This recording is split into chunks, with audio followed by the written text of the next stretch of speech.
반갑습니다, 수험생 여러분. 우리 드디어 이제 근현대사부터 이제 요약 정리하면서 이와 관련된 또 문제를 풀어볼 건데요. 첫 시간에 설명드린 적이 있었는데 이제 다 잊어버리셨을 것 같아요. 그래서 제가 부분적으로 여러분들한테 요약 정리가 필요한 부분은 좀 이 스토리를 말씀드린다 그랬는데 근현대사 부분은 이제 좀 정리를 하고 들어가겠습니다. 그래서 오늘은 근현대사 요점 정리를 좀 해볼 거고요. 총 정리를 해볼 겁니다. 그래서 이 근대사의 시작은 바로 세도정치를 이제 우리가 세도정치 시기를 이어서 집권하는 흥선대원군, 다시 말하면 이제 고종의 아버지가 대원군으로서 이제 흥선군 이하응이 집권을 하게 되죠. 그러면서 이제 시작이 되는 건데 이 지금 근대사의 시작이 되는 이때 어떤 정세를 살펴보면은요. 자, 보시면 첫 번째로 이제 첫 번째 테마가 흥선대원군의 집권인데, 자, 흥선대원군의 정치라고 이제 제목을 좀 달아보고요. 자, 이때의 그 정세를 살펴보시면 먼저 첫 번째로는 국내 정세와 그 다음에 이제 두 번째로 국외 대외적으로 이제 나눠볼 수가 있어요. 자, 국내적으로는 우리가 살펴봤다시피 세도 정치의 폐단이 나타나고 있었죠. 그래서 세도 정치의 폐단이 나타나고 있었고요. 자, 세도 정치로 인해서 굉장히 그 기강이 문란해지고 그 다음에 이제 왕권이 굉장히 실추되고 이런 형태가 이제 나타났다 하면 국외적으로는 이제 일본이라든가 아니면 서양의 이양선이 출몰하면서 통상 교섭을 요구하면서 동시에 어떤 쉽게 말하면 좀 침략적인 이런 어떤 움직임을 보이고 있었다 이거예요. 그래서 통상을 요구하면서 침략의 어떤 그런 빌미, 전조가 지금 나타나고 있었다.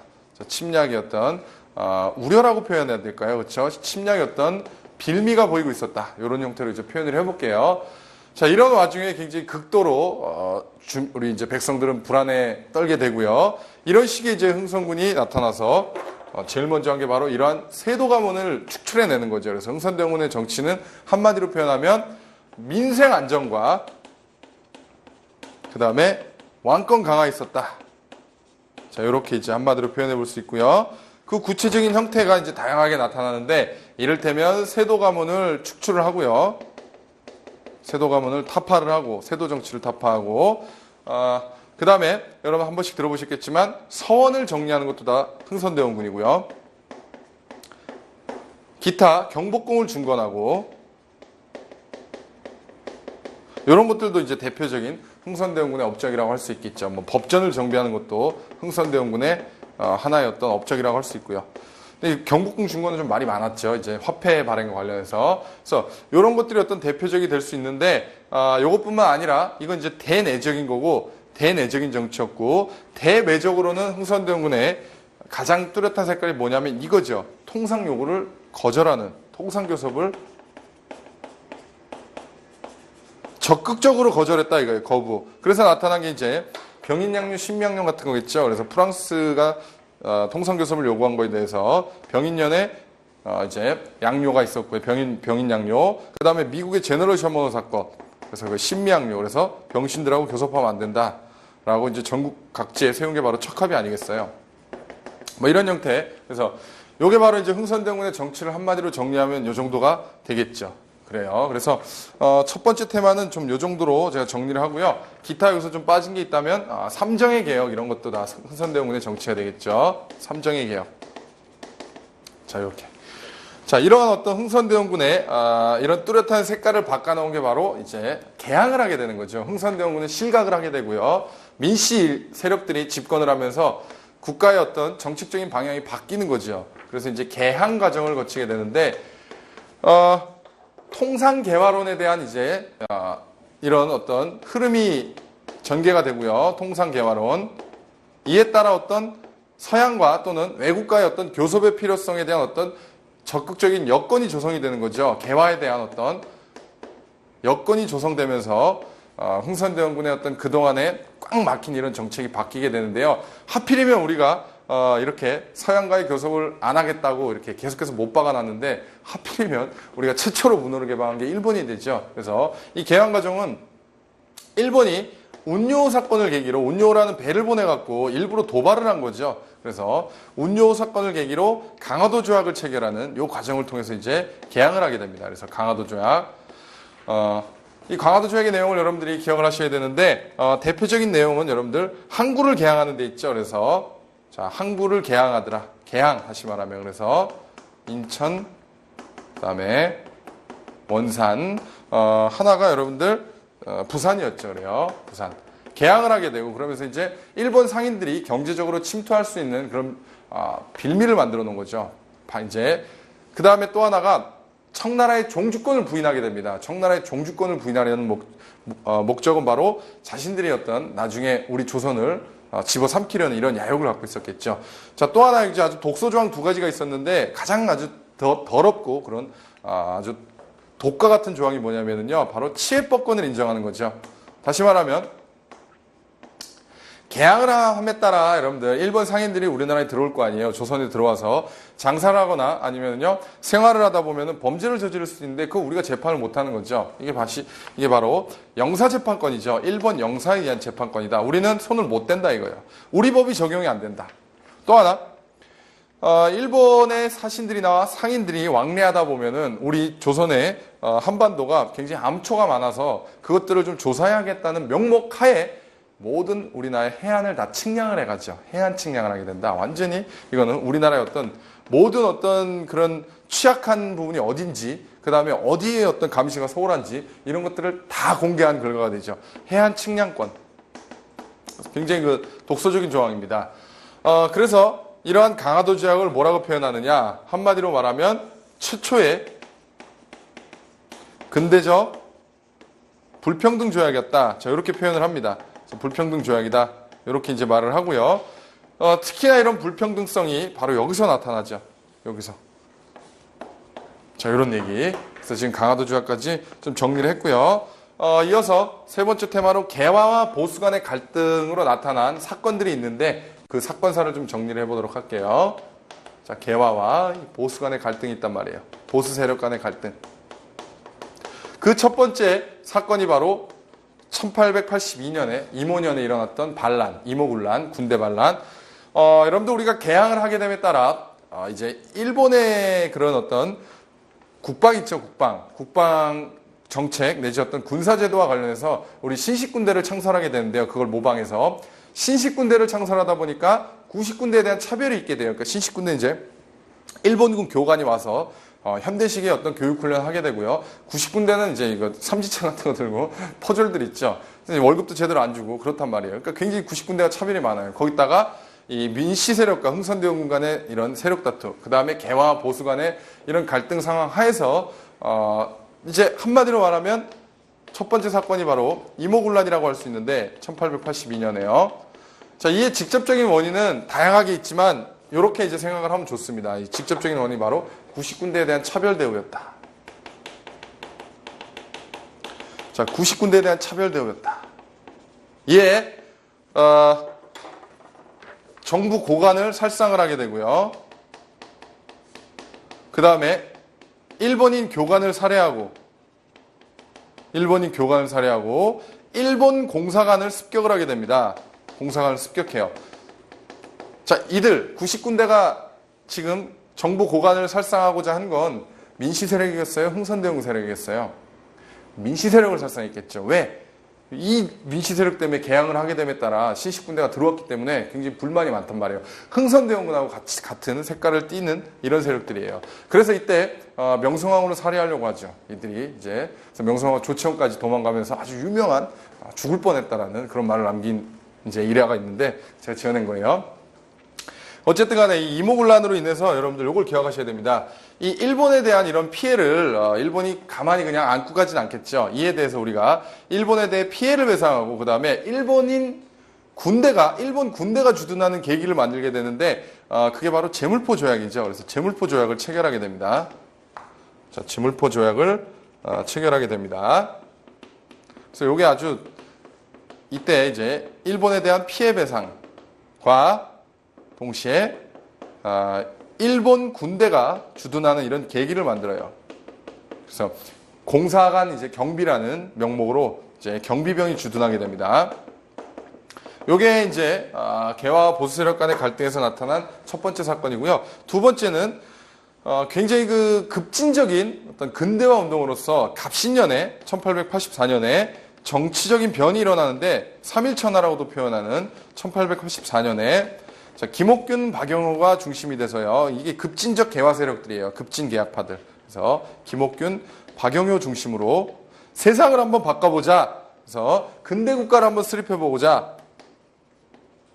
자, 근대 국가 수립 목적으로 4대당 자기랑 같은 이제 자기네들은 어떤 급진적으로 개화를 하려는 세력들이고 그 반대 이제 4대당 요인들을 이제 암살하는 이런 이제 정치적인 변을 일으키는데요. 요거 이제 3일 만에 청나라의 개입으로 이제 실패했다 그래서 요거 3.1천하라고 표현하죠. 그래서 어쨌든 이거는 민중의 지지가 없었던 자, 민중의 지지가 없었던 위로부터의 개혁 운동이었다.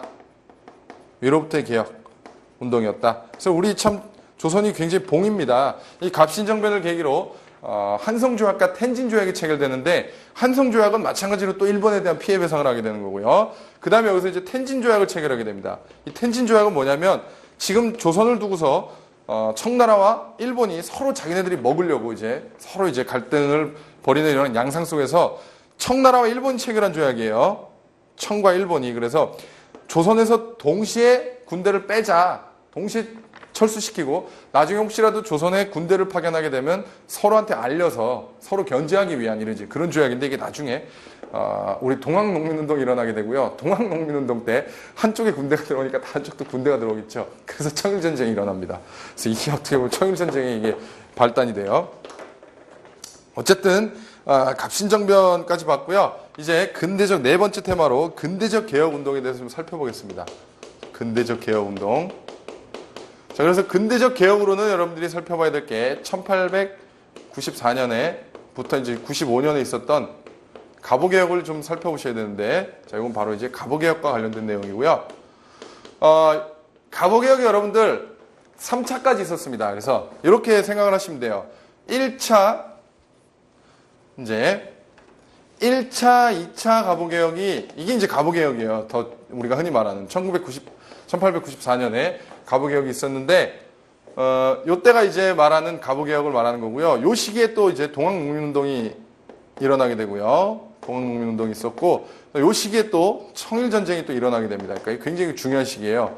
그런데 2차 갑오개혁을 추진하면서 일본의 어떤 그런, 조선에 대한 어떤 영향력에 대해서 이걸 이제 견제하는 그런 사건이 일어났는데 그게 뭐냐면 러시아가 굉장히 세력이 강성해지면서 러시아가 이제 독일과 그 다음에 프랑스하고 연합을 해서 일본에 대해서 압력을 행사해요. 그걸 삼국 간섭이라 그래요. 그래서 이제 좀 그만 해먹지 이런 식으로. 그래서 어쨌든 간에 그러면서 2차 갑오개혁이 중단되게 됩니다. 그래서 우리 정권은 친일파에서 칠러 내각으로 넘어가게 돼요.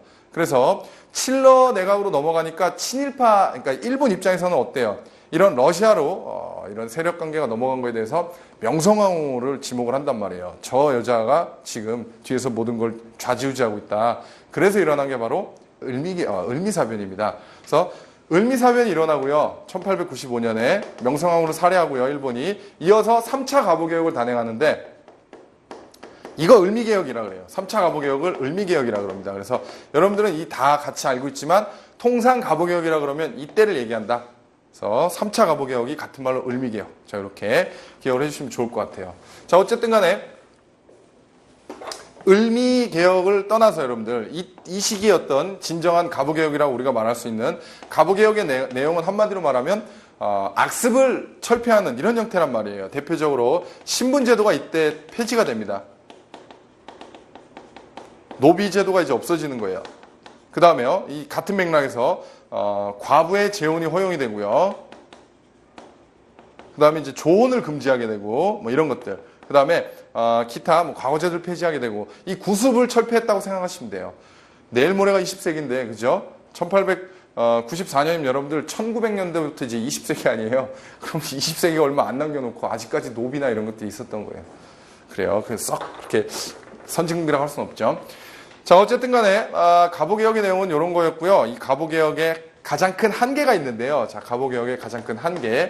이거 일본이 관여를 했기 때문에 우리가 이제 국방력이 강화되면 국방개혁을 하면은 굉장히 그 군사력이 증가되면 자기네들이 대해서 어떤 앞날에 걸림돌이 될 수 있겠죠. 그래서 국방개혁에 손을 못 댔다는 거 하나, 그 다음에 농민의 요구사항이 여기 전혀 반영돼 있지 않아요. 농민의 요구사항이 뭐가 있겠어요? 우리한테 토지 좀 달라. 그죠? 우리도 토지 좀 달라. 토지개혁이 안 들어가 있어요. 자, 어쨌든 간에 이러한 가부개혁은 2차까지 진행되던 와중에 3국 간섭으로 이제 중단이 되고요. 이에 대해서 이제 일본이 을미사변을 일으키면서 명성황후를 살해하게 되죠. 그러면서 3차 가부개혁으로 을미개혁을 추진하게 되는데, 을미개혁의 대표적 내용으로서 여러분들이 하나 알고 있는 게 바로 단발령입니다. 이해되세요? 단발령. 지저분한 머리 잘라라 이거. 상투 그게 뭐냐? 지저분하다 이거죠. 단발령. 자, 이때 명성황후를 살해한 것과 그 다음에 단발령을 계기로 우리나라 최초의 의병이 일어나게 됩니다. 그래서 의병 항쟁의 역사에 대해서는 다시 한번 설명드릴게요. 자, 명성황후를 살해한 을미사변. 자, 그 다음에 단발령을 시행했던 을미개혁. 그 다음에 뭐 종두법이니 뭐 여러 가지 있습니다. 자, 그 다음에 이제 사건은 어떻게 진행이 되냐면은요. 자, 그 다음 사건은요. 고종황제가 어때요?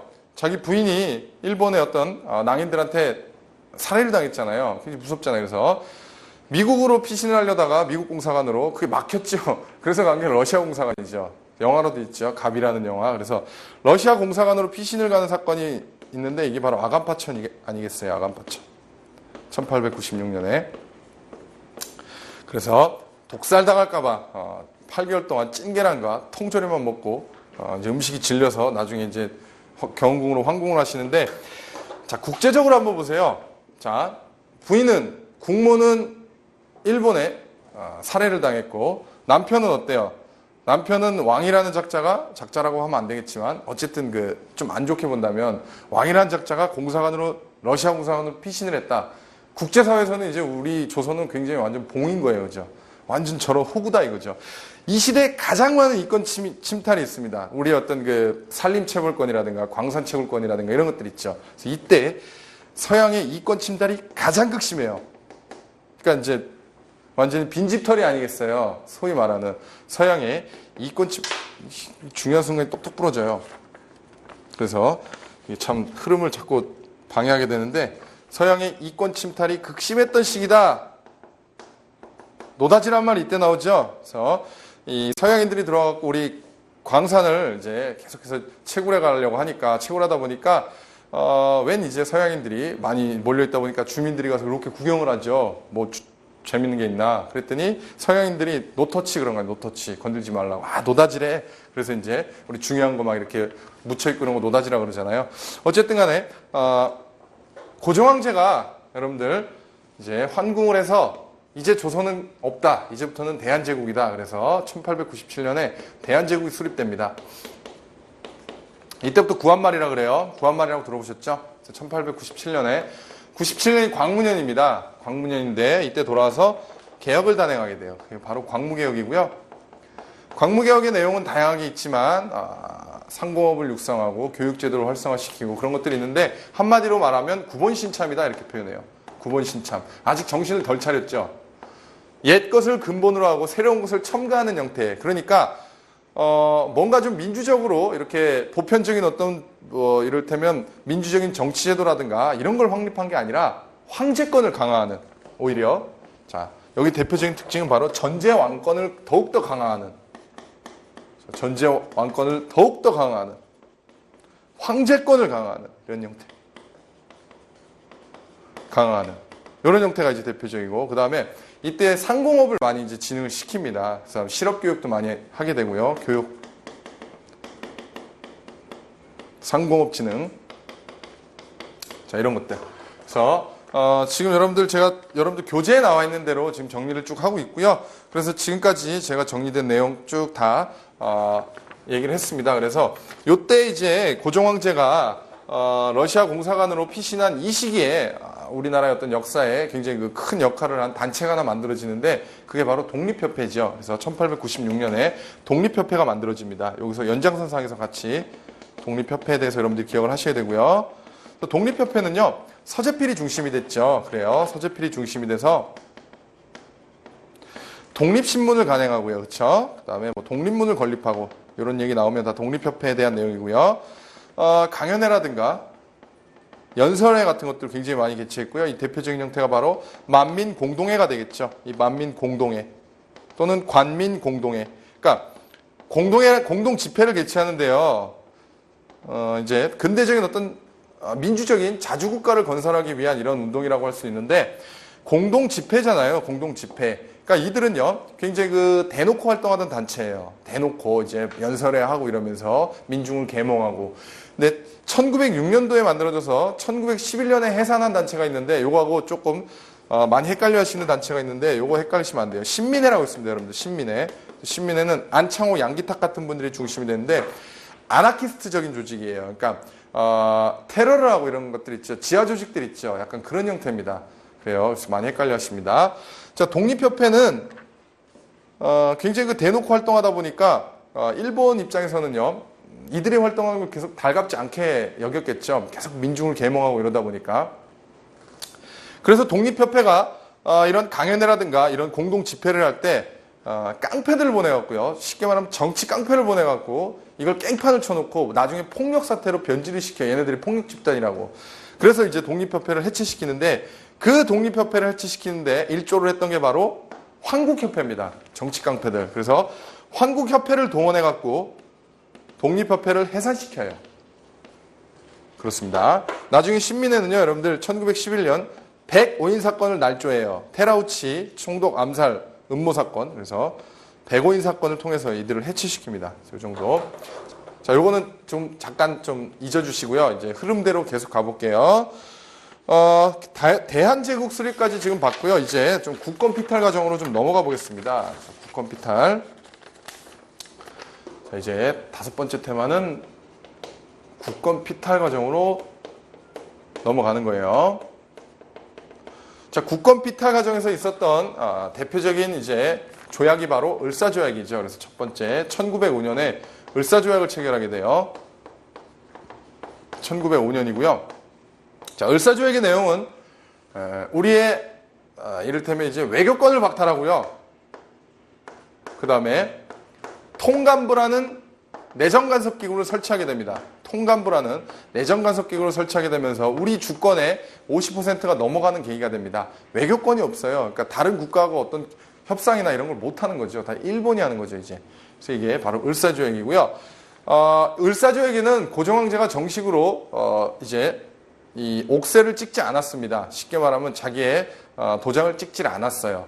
그렇기 때문에 우리는 그걸 무효라고 주장했죠. 이 조약은 무효다라고 주장을 했는데 얘가 뭐 씨알이나 맥히겠나요, 일본한테? 그래서 이 을사조약을 이제 무효로 하기 위한 국내외적인 그런 이제 규탄대회라든가 이런 것들이 벌어지는데 대표적으로 이제 국내에서는 장지현이라는 사람이 황성신문에다가 시리아 방성대국이라는 이런 글을 씁니다. 시리아 방성대국. 방성대국.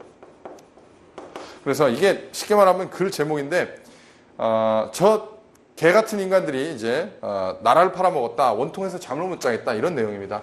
국외적인 활동으로는요. 여러분들 들어보셨을 거예요.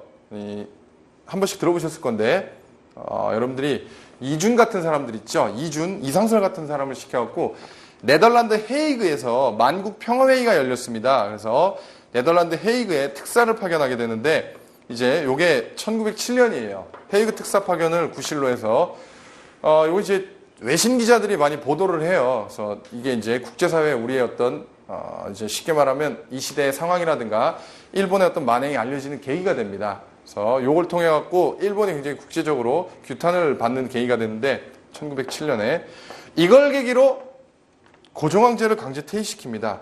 그래요. 두 번째로 바로 이걸 계기로 고종 강제 퇴위를 시키고요. 정미칠조약의 내용이 되면서 이제 군대 해산을 하게 되죠. 군대 해산을 하게 됩니다. 이러면서 순종황제가 즉위를 하게 되겠죠. 같은 1907년도의 내용이고요. 이러면서 이제 1910년에 이제 여러분들이 잘 알고 있는 일제 식민 통치로 들어가는 그런 형태가 되는 겁니다. 그래서 국권 피탈 과정이 이랬고요.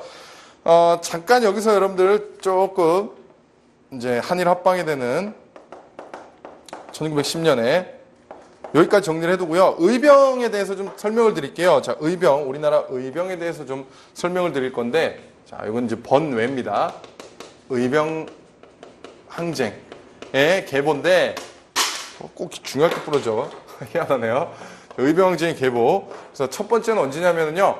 우리가 공부를 했었죠. 첫 번째는 바로 을미의병입니다. 을미의병. 1895년에 자 명성황후 사례를 계기로 이것과 동시에 단발령을 계기로 일어난 게 최초의 의병인데 이때까지는 주로 양반 유생들이 중심이 돼서 의병 항쟁을 벌였어요. 이때까지는 주로 양반 유생 중심이었다.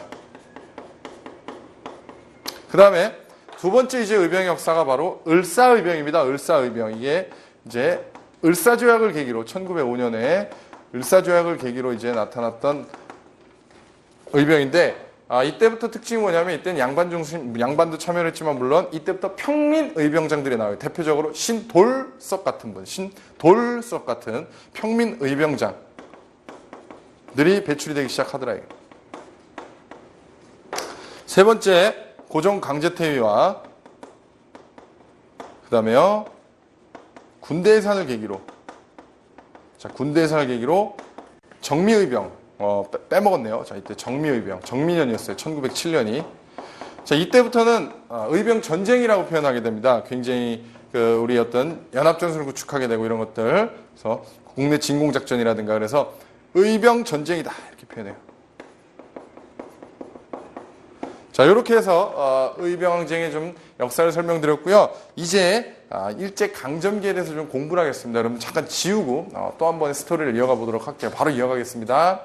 자, 이제 계속해서 여러분들 일제 강점기에 대해서 좀 정리를 해보겠습니다. 그래서 일제 강점기, 일제 강점기는요, 여러분들 수험 적합성에 맞게 제가 이렇게 좀 정리를 해드릴게요. 그러니까 이걸 그냥 막 보는 게 아니라 1910년도부터잖아요. 그래서 한일합방이 된 게 그래서 1910년대와 그 다음에 1920년대, 그 다음에 1930년대 이후로 이렇게 나눠서 보셔야 되는데, 이걸 그냥 공부하는 게 아니라 이게 우리 어떤 정치적인 어떤 통치 방식과 그 다음에 경제적인 수탈 방식이 이제 구분해서 공부를 해주셔야 됩니다. 그래서 1910년대는요, 이제 막 식민 통치가 시작됐기 때문에 무자비하게 막 발바되던 그런 시기예요. 그래서 헌병 경찰 통치 시기, 헌병 경찰 통치 시기, 같은 말로 무단 통치, 말 그대로 막 무단으로 하는 거예요. 무단 통치 시기. 곳곳에 헌병 경찰을 배치하고요. 헌병 경찰들한테 굉장히 많은 권한을 부여하죠. 그 즉시 그냥 태형을 부과하게 되고, 그 다음에 이 시기에는요, 뭐든지 다 철폐 금지라고 보시면 돼요. 언론활동 금지, 정치활동 금지, 신문 폐간, 그런 거. 뭐든지 다 철폐하고 금지하던 시기다, 이렇게 보시면 돼요. 자, 그래요. 교원들한테도 칼차게 하고 제복 입히고, 교사들한테 그렇게 했단 말이에요. 이제 위압감을 조성하기 위해서 상징성을. 이 시대에 굉장히 우리 민족을 짓밟다 보니까 20년대로 이제 통치 방식이 바뀌게 되기 직전에 일어난 사건이 바로 아이고 죽겠네 이거예요. 아이고 1919 3.1운동. 그래서 이때 3.1운동이 일어납니다. 3.1운동이 일어나면서 여러 가지 이제 국제 상황과 맞물려 갖고 통치 방식이 바뀌게 되는데, 이제 이른바 민족을 기만하는 문화 통치, 다시 말하면 민족 분열 통치였다 이거예요. 민족을 분열시키기 위한 민족 분열 통치. 그러니까 교묘하게 민족을 이간질시키는 그런 거예요. 자, 무자비하게 발바됐더니 이런 3.1운동 같은 게 일어나니까 일본 입장에서 안 되겠다. 우리가 나서는 게 아니라 친일파를 양성을 해서 이간질을 시키면 되겠구나. 교묘하게. 그래서 우리 그래서 문화통치, 완전 민족을 기만하는 거죠. 자, 이런 형태를 취하게 되고요. 30년대 이후부터는 이제 일본이 어떤 세계적인 어떤 세계 침략의 야욕을 막 하나씩 밟아간 단계란 말이에요. 이를테면 중일 전쟁부터 시작해갖고 태평양 전쟁까지, 그러다 이제 핵을 맞게 되는데, 어쨌든간 30년대 이후는요, 우리 민족의 씨를 말려버리겠다 이게 민족 분열 통치. 자, 민족 분열 통치 시기다 이거죠. 민족 분열 통치가 아니라 민족 말살 통치. 민족의 씨를 말려버리겠다. 민족 말살 통치. 그래서 이를테면 내선 일체론이라든가, 내선 일체론. 원래 조선과 일본은 하나다 이런 것들. 일선 동조론. 동일한 조상이다. 일선 동조론. 뭐 이런 것들. 그 다음에 우리말 사용 금지. 그죠? 뭐 우리 글 사용 금지. 그 다음에 창씨개명. 우리 이름 쓰지 말아라. 창씨개명이라고 그러죠. 창씨개명. 뭐 이런 것들. 그 다음에 신사참배를 강요하고 이런 것들. 그래서 창씨개명. 이름을 일본식으로 바꾸게 하는 거죠. 그래서 님이 빠가야로다 뭐 이런 식으로 많이 바꿨죠. 어쨌든 간에 이 시기는요, 일본이 대륙 침략의 어떤 그런 야욕을 드러내는 시기였는데, 요게 이제 경제적인 형태를 보면은 1910년대 경제적 스타일은 바로 토지조사 사업을 이제 이때 시행을 하게 됩니다. 토지조사령을 공포하게 되고요. 토지조사 사업은 이런 거예요. 합법적으로 토지를 강탈해 간다. 이게 합법적으로 토지를 강탈해 가는 거예요. 자, 토지에 대한 이런 근대적인 소유권을 인정해 준다는 명목 하에 이걸 이제 신고제를 운영을 한단 말이에요. 무슨 말이냐면 지금 여러분들 등기 있죠, 등기하게 되면 이제 쉽게 말하면 땅 문서라고도 표현하는 그런 이제 등기부가 있잖아요. 그런 어떤 소유권 제도를 토유권을 부여해 주겠다. 합법적으로, 법적으로 신고해라. 신고하라고 했더니 두 가지죠. 신고를 안 하는 게. 왜? 하나는 내 땅을 왜 일본인한테 신고해? 하는 반일 감정 하에서, 또 하나는요, 굉장히 복잡하게 만들어놨어요. 신고제도. 우린 듣도 보도 못한 것들이에요. 이런 등기 지금도 복잡한데, 그죠? 그러다 보니까 신고를 안 하다 보니까 일본 입장에서는 어떻게 하는 거예요? 좋다. 신고 안 한 땅은 다 우리 거다. 그래서 합법적으로 토지를 강탈했다. 20년대 들어가면은요, 이 시기는요, 우리의 어떤 생산되는 쌀보다 그 다음에 그만큼 그 이상을 더 쌀을 수탈해가는 이런 시기입니다. 그래서 이 시기 여러분들 한 번씩 들어봤을 텐데요. 이 시는 한마디로 토지조사 사업에 이어서 한 번씩 들어보셨겠지만 산미 증식계획 또는 산미 증산계획이라고도 표현합니다. 증식계획. 그래서 쌀을 그냥 다 강탈해가는 거죠. 자, 이때 우리 농민들이 다 몰락하겠죠. 쌀값이 막 폭등해요. 쌀을 생산하는데 쌀값이 폭등해요. 왜? 쌀이 얼마 없으니까, 다 유출되니까. 그래서 이때 한마디로 극단적으로 말하자면 이런 거예요. 생산량보다 수탈량이 더 많은 이런 형태를 취하는 거예요. 그래서 이거는 한마디로 말하면 쌀 수탈이었다.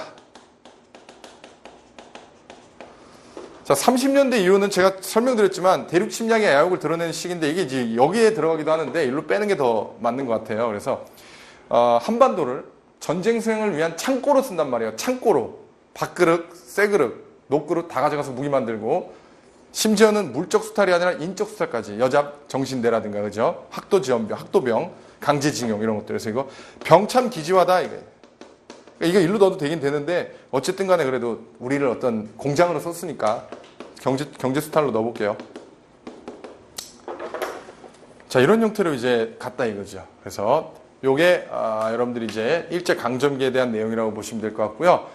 이제 남은 게 이제 요 사이사이에 있었던 항일 독립운동하고 그 다음에 해방이죠. 해방 이후에 우리 이제 현대사에 대해서 전개 과정을 여러분들 정리하면 끝인데, 지금 여기까지 한 것만으로도 굉장히 여러분들 긴 역사라 힘드실 것 같으니까 우리 남은 부분은 다음 시간에 우리 문제하고 같이 이제 나머지 정리하고 문제 풀고 이런 형태로 가는 걸로 할게요. 자, 이번 시간 여러분들 여기까지입니다. 다음 시간에 또 마무리하도록 하겠습니다. 수고 많으셨어요.